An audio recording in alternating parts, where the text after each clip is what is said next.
अयोध्या श्रीराम ट्रस्टवरील कथित गैरव्यवहाराच्या आरोपांच्या निषेधार्थ इचलकरंजीत महाविकास आघाडीचे आंदोलन.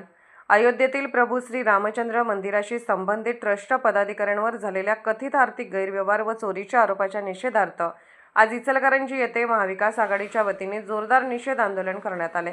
या आंदोलनात महाविकास आघाडीचे पदाधिकारी, कार्यकर्ते, नागरिकांनी मोठ्या संख्येने सहभाग नोंदवत संबंधित प्रकरणाची सखोल, निष्पक्ष आणि पारदर्शक चौकशी करण्याची मागणी केली. आंदोलनादरम्यान उपस्थितांनी संबंधित प्रकरणाबाबत संताप व्यक्त करत देशभरातील कोट्यावधी रामभक्तांच्या श्रद्धेचा सन्मान राखला गेला पाहिजे अशी भूमिका मांडली. प्रभू श्रीराम यांच्या नावाशी संबंधित कोणत्याही धार्मिक किंवा सार्वजनिक संस्थेत आर्थिक व्यवहार पूर्णपणे पारदर्शक असावेत, तसेच गैरव्यवहाराच्या आरोपांची निष्पक्ष चौकशी करून दोषी आढळणाऱ्यांवर कठोर कायदेशीर कारवाई करण्यात यावी अशी मागणी आंदोलनकर्त्यांनी केली. यावेळी आंदोलनकर्त्यांनी विविध घोषणाबाजी करत आपला निषेध व्यक्त केला. शहरातील प्रमुख मार्गावर हे आंदोलन शांततापूर्ण वातावरणात पार पडले. कोणताही अनुचित प्रकार घडू नये यासाठी पोलीस प्रशासनाकडून चोख बंदोबस्त ठेवण्यात आला होता.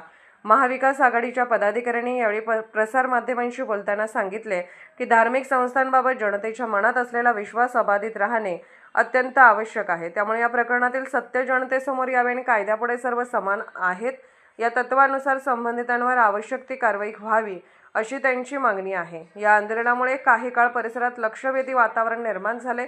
आंदोलनाची सांगता निवेदन सादर करून करण्यात आली. सतर्क लाईव्ह न्यूज 24 प्रतिनिधी राहुल भोळे, इचलकरंजी.